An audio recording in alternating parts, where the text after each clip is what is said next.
Well, I think the genesis goes back to the fact that my wife and I grew up in the community. My wife volunteered here, and she worked here for over 13 years. We have 3 children. When we found out 15 years ago we were pregnant with our last one, the question is where we were going to deliver that baby. And my wife at that time was a potential high risk, and her OBGYN asked her to consider delivering at another facility.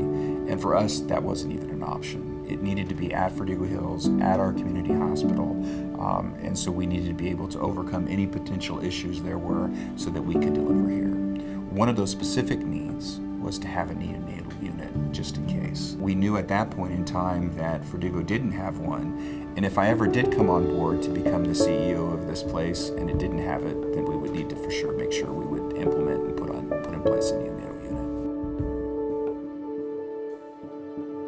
So I think it's become the expectation now that hospitals that deliver babies are much better served with a neonatal unit, and it foregoes the difficulty, if the baby has any problems, of having to transfer the baby without the mother. The new NICU is actually a level 2.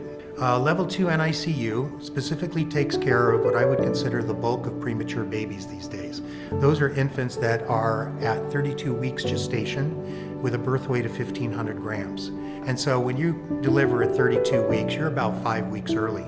And you would then be anticipated to have a stay in the NICU of about 5 weeks. There was a time where mothers and babies were separated, sometimes for a significant length of time, especially if the mother had medical issues, her baby was transferred out, she couldn't see, hear, or touch her infant for many, many days.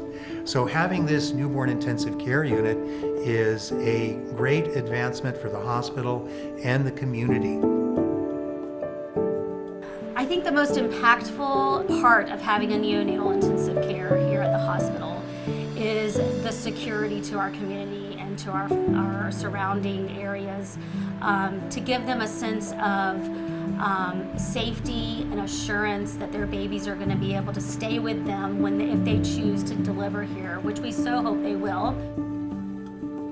When we took a hospital tour with Terry Rice, we were told in January that there would be a brand new NICU on the 8th floor, and during that time we never thought we would need it.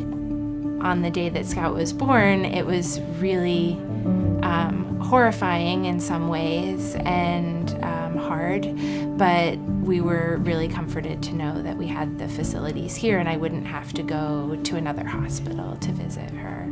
From the moment that I came up to the 8th floor from the 5th, I felt like I was in the best hands possible.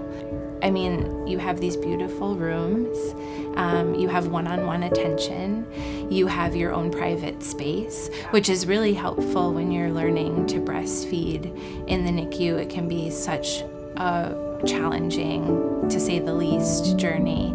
And that was the hardest part for me, was making that connection with my daughter, because there were so many barriers. Yeah, we use the NICView camera constantly. My mother used it more than I did, which I'm a little embarrassed to say, but she had it open on her iPad at all times. By having the camera and having friends and family, we have a lot of friends who are far away and are really excited to meet our daughter. And when that first week was so emotionally draining, it was a way for our friends to chime in and be like, we saw a Scout and she was, she had her eyes open, and I'm so glad that I was able to see her in that way.